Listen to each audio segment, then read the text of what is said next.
I should be known something was wrong the moment he told me not to worry about the travel details. I already took care of everything, he said, flashing that quick, dismissive smile. He always did that when he wanted to shut down a conversation without looking controlling.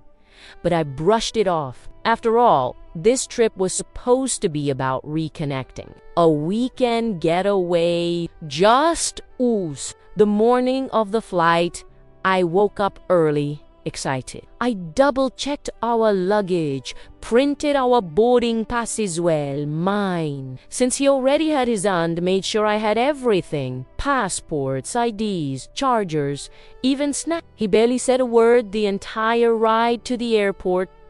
Just drove, fast and focused. I tried making light conversation, but he gave me nothing back. Just vague nods and the occasional "we'll talk later." At the airport, he walked ahead of me like he was on a mission. He didn't even wait when I had to stop to fix the strap on my bag. I joked about him being more excited than I was. He didn't laugh. We went through security, and something shifted in his face when we got to the gate. It was like the weight he'd been carrying all morning finally lifted. I thought it was just stress from the trip. Maybe work, maybe family. I told myself not to overthink it. But as we stood in line to board, he turned to me, his face calm. Almost Blancant said it quietly. So quietly, I almost didn't hear it. "You're not boarding this flight." I blinked. "Well, you're not coming. Stay, Eddie." He said it like it was nothing, like he was telling me we forgot to pack toothpaste. I laughed nervously, thinking he was joking, but he wasn't. He handed his boarding pass to the gate agent and walked forward without another word. I stood there, stunned. People moved around me, saw me boarding, some checking phones, some arguing with kids. The world was still spinning like normal, but mine had just stopped. The gate agent looked at me like she didn't know what to do. I mumbled something about needing a minute and stepped aside. I found a seat near the window, dropped my bag on the floor, and just stared.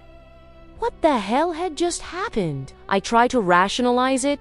Maybe he was mad at me. Maybe I missed something. Maybe this was a cruel joke or a test. I checked my phone, expecting a message from him, explaining everything, but there was nothing. Just silence. The pain hit next. That hollow, nauseating kind that sits in your stomach and spreads to your chest. My face was burning. Not from anger, not yet, but from shame. From being humiliated, from being discarded so casually in public like I was luggage that exceeded the weight limit. Then I remembered things. Small things. The way he took over planning the trip. The fact that he never let me access the itinerary. The weird tension all week. This wasn't impulsive. This had been planned. He wanted me to come all the way here just to be left behind. I opened my banking app and stared at the accounts we shared. We had joined access to everything. Cards, travel, expenses. Even the hotel was booked using my backup credit. I remembered signing the forms because he said it was easier that way. And now I was starting to see why. I sat there, numb but focused. I wasn't crying. Not yet. Something else had taken over. Something colder, stronger. I went into the banking app, found his cards, the ones in my name, to end without a second thought. I hit freeze card. Then the next one, report loss. Then the next, deactivate. One by one, I watched them vanish. The same cards he'd used to book his little escape. The ones that were supposed to fund his weekend of peace while I sat abandoned in an airport chair like some forgotten coat. I didn't feel guilty. I didn't even feel afraid. I felt awake. like my body had finally caught up with something my heart had known for a long time. This man didn't love me. He didn't respect me. And maybe he never did. I stood up, walked slowly toward the gate window, and watched the plane taxi away. Somewhere in that metal tube, he was buckling his seatbelt, probably scrolling through his phone, thinking I was back there crying. I wasn't crying. I was planning. This wasn't just a moment of petty revenge. This was a shift, a choice. I wasn't going to be the silent, forgotten woman anymore. I wasn't going to sit in waiting rooms while he decided what I was worth. He wanted me to stay behind, so I stayed, but not in the way he expected. I left the airport not as his wife, not as his plus one, not as the support act to his main event. I left that airport as someone he never saw coming. After I walked out of that airport, something shifted inside me. It wasn't just about being left behind anymore. It was about everything that came before it. The years of being overlooked, the quiet dismissals, the decisions made without me, and the way I was always expected to follow without question. He thought leaving me at the gate would break me. It didn't. Instead, it woke me up. I sat down in the back of a taxi, and while the driver asked where I was going, I realized I didn't know. I had nowhere to go and nothing with me but a carry-on bag and my phone. But what I did have was access. I opened my laptop and tethered my phone for Wi-Fi. Logged into our shared financial dashboard. This was the account he used to link everything: flights, hotel bookings, car rentals. It was all right there. Easy to trace. He'd become lazy, predictable. He assumed I wouldn't know how to touch any of it. He underestimated me. I started canceling cards, the ones linked to my name, frozen. The ones I had shut down. I flagged 2 of them for suspicious behavior. I called the credit company, confirmed identities, gave them the security phrases because I was the one who set them up in the first place. While he was midair, sipping his complimentary drink and stretching out in his aisle seat, the foundation beneath him was already crumbling. Within 30 minutes, he no longer had access to the money he thought was guaranteed. And I knew exactly what that would feel like to him: confusing, disorienting, enraging. But I wasn't done. I logged into the hotel reservation. It was in my name. I called the front desk, told them I needed to cancel the second guest from the room for security reasons. They hesitated. I pushed firmly, clearly.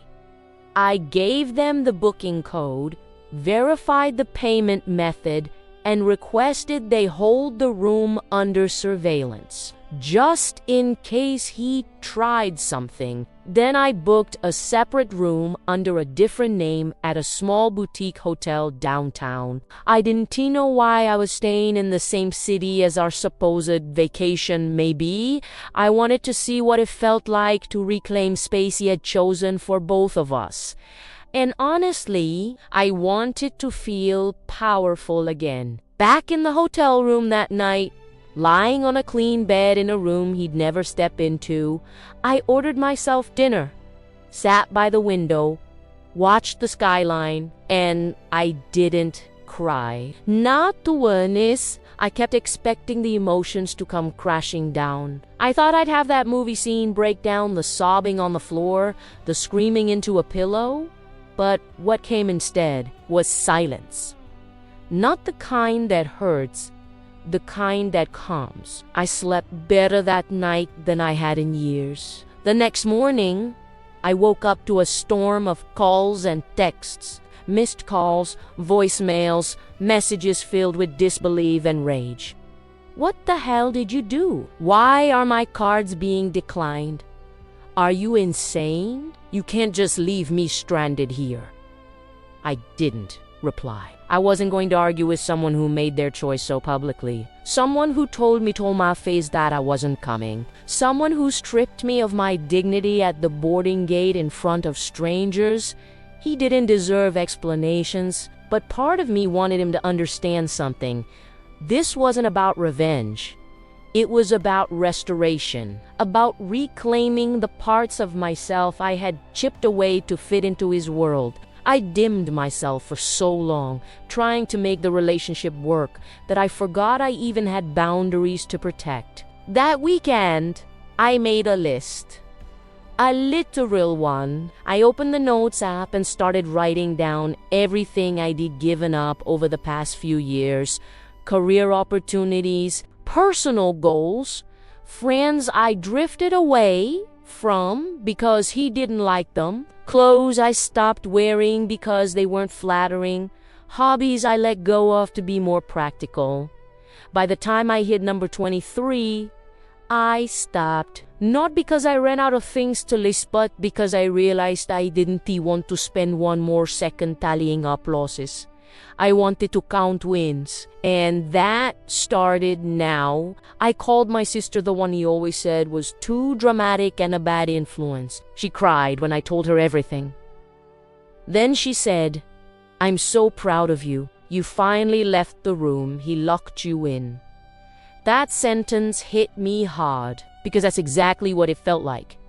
I hadn't just walked out of an airport. I'd walked out of a trap disguised as a relationship, a gilded cage where I was fed enough to stay quiet but never enough to feel seen. Later that day, I changed every password I shared with him. Email, streaming accounts, the home security system. I even called the pet boarding place and told them he was no longer authorized to pick up our dog. Every little step felt like breathing again, like removing his fingerprints from the corners of my life where they didn't belong.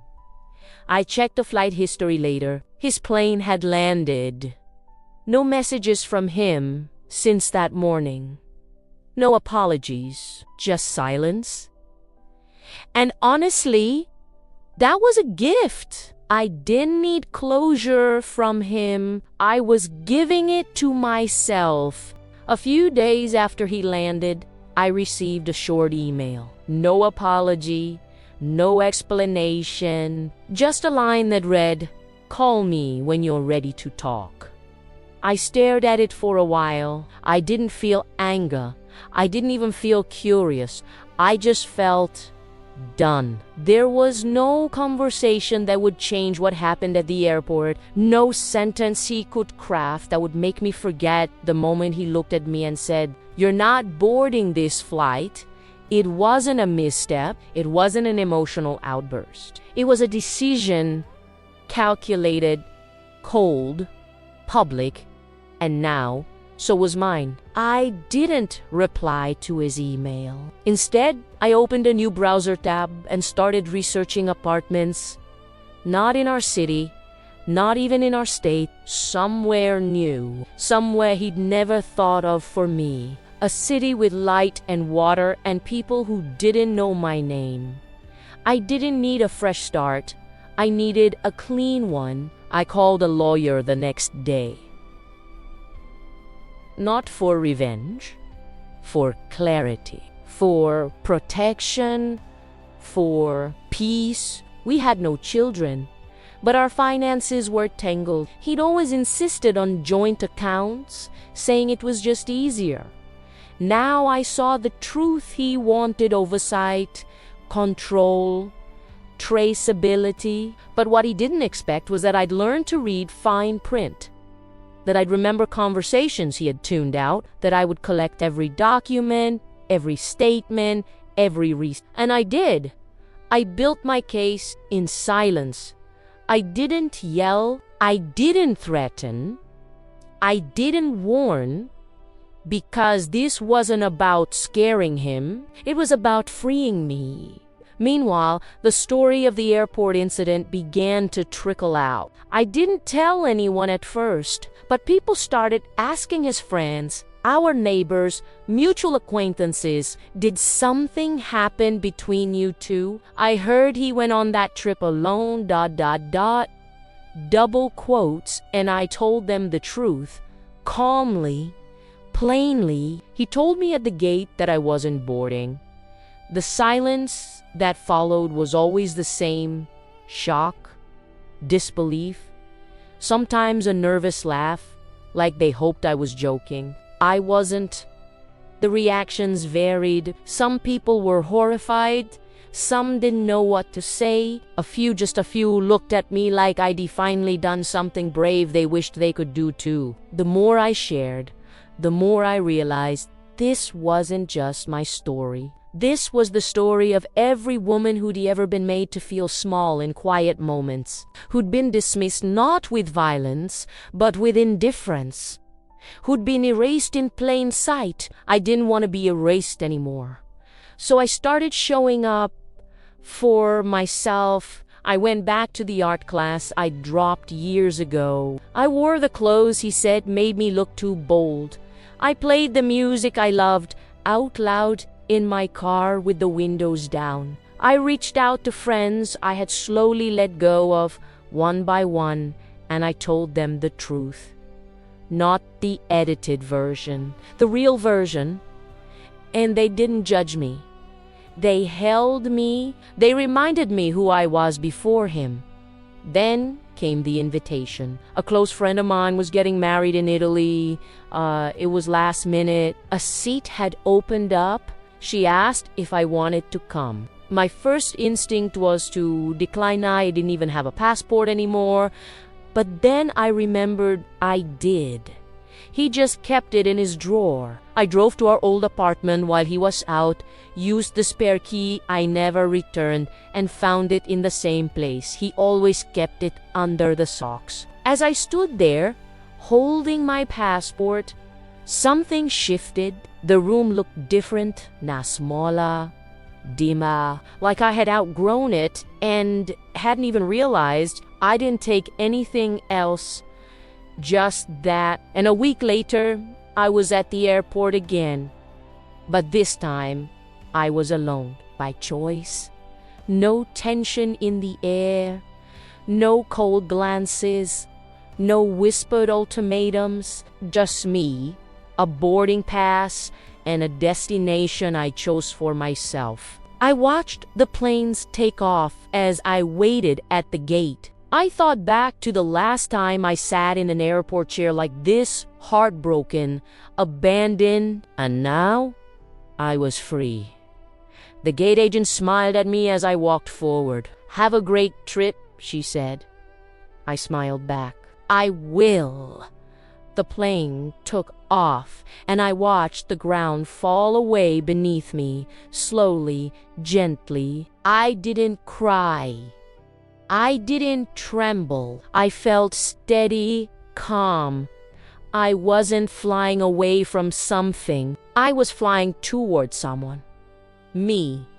The version of myself that knew her worth. The version that would never again wait at a gate for permission to live. The version that didn't cancel cars out of spite but to rebuild boundaries no one else was going to draw for her. When we landed, I stepped out into a warm breeze, surrounded by a language I didn't fully understand and didn't need to. My body understood what my words couldn't express. I was no longer someone esse backup plan. I was no longer someone's silence.